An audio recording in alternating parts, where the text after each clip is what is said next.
الله يعلم ما تحمل كل أنثى وما تغيض الأرحام وما تزداد وكل شيء عنده بمقدار.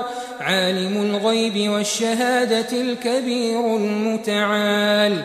سواء منكم من أسر القول ومن جهر به ومن هو مستخف بالليل وسارب بالنهار.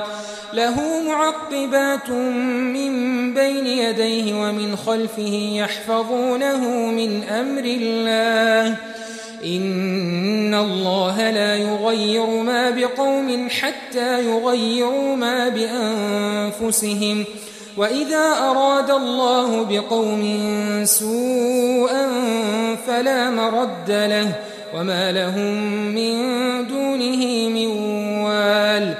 هو الذي يريكم البرق خوفا وطمعا وينشئ السحاب الثقال ويسبح الرعد بحمده والملائكة من خيفته ويرسل الصواعق فيصيب بها من يشاء وهم يجادلون في الله وهو شديد المحال.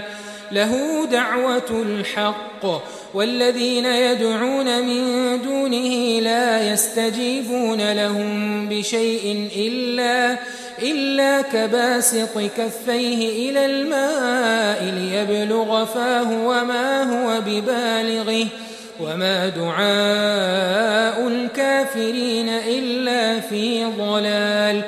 ولله يسجد من في السماوات والأرض طوعا وكرها وظلالهم بالغدو والآصال.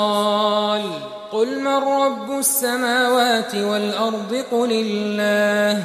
قل أفاتخذتم من دونه أولياء لا يملكون لأنفسهم نفعا ولا ضرا.